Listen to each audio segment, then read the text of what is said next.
I've written an accountability letter and I have not heard back. Is it over?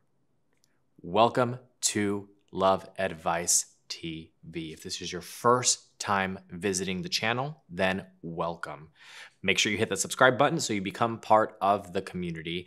And if you've already been part of the community for quite some time, then welcome back.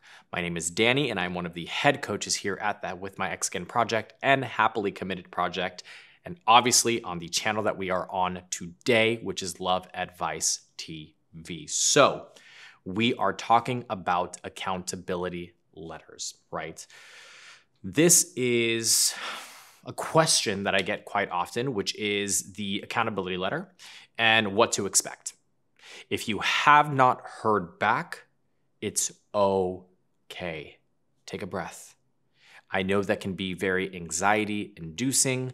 We put all of our eggs in the accountability letter basket, and we are hoping for a positive response. And I get it. I understand. This is kind of like the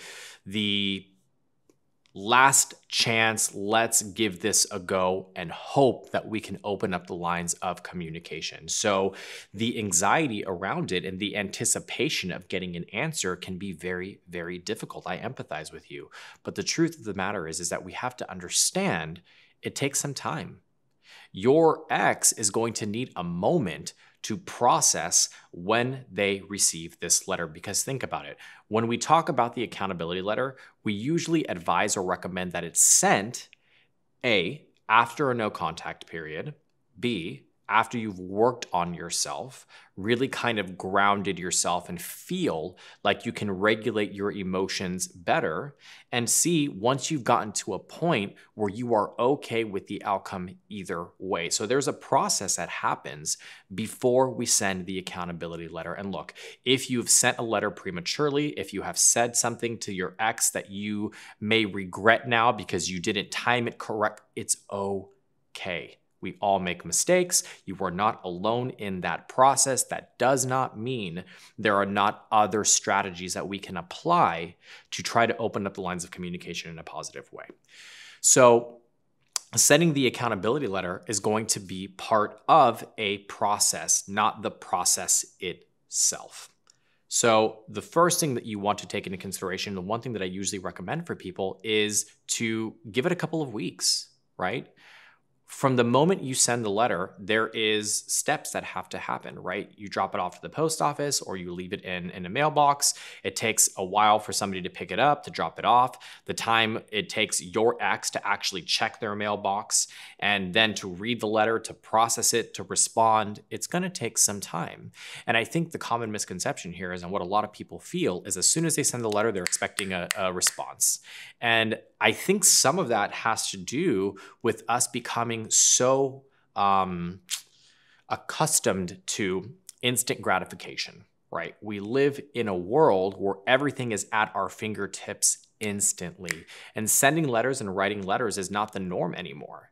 So I think our brains think that we're going to get a response right away, but we're not. I mean, in essence, we're sending this via carrier pigeon. It's going to take a minute.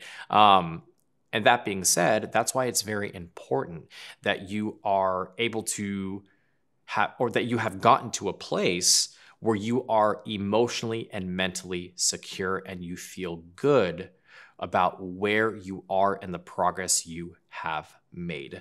The second thing here is if you have not heard back by a certain period of time, right? So let's say 2 or 3 weeks you have not heard back. It's okay to send a follow-up text and say, hey, just wanted to make sure you received my letter.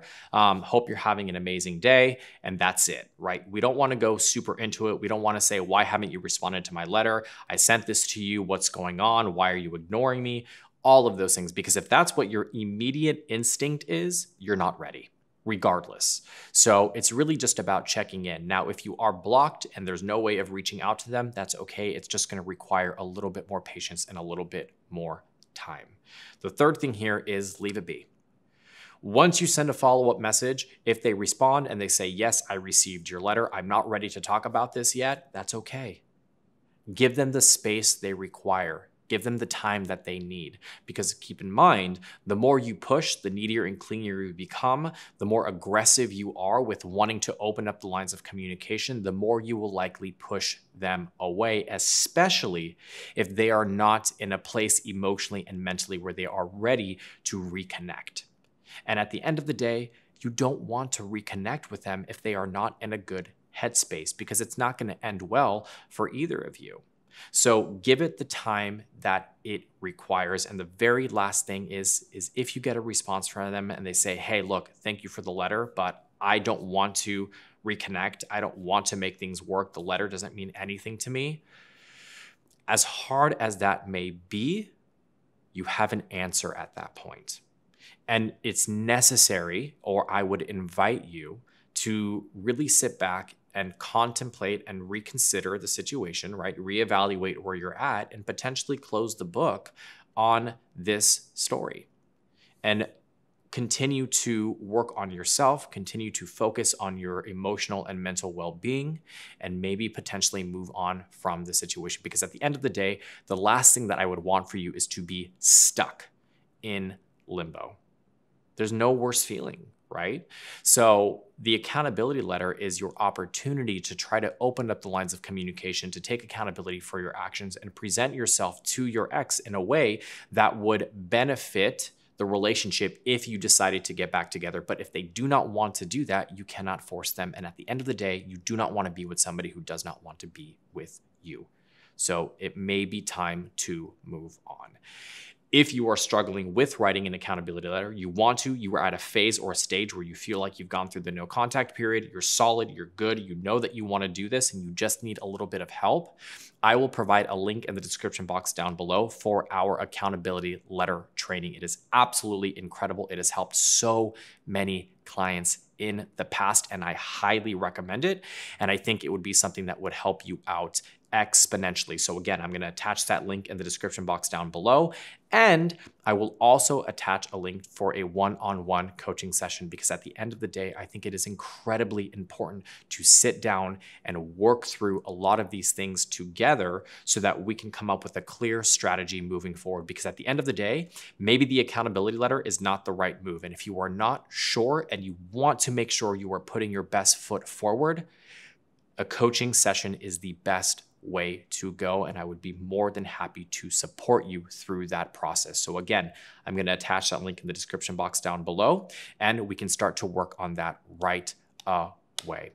Make sure you're leaving a comment down below. I've said this many, many times before in my previous videos. This channel, this community was made for you. Your opinions matter, your thoughts matter, your experience matters. So leave a comment down below. I will try to answer as many of the questions as you have. I try to engage as much as I can in the comment section. And to be honest with you, that's where I get a lot of my inspiration and information to create the videos for you guys. Again, my name is Danny. I'm your life and relationship coach. I hope you found this video helpful, and I will see you guys in the next video.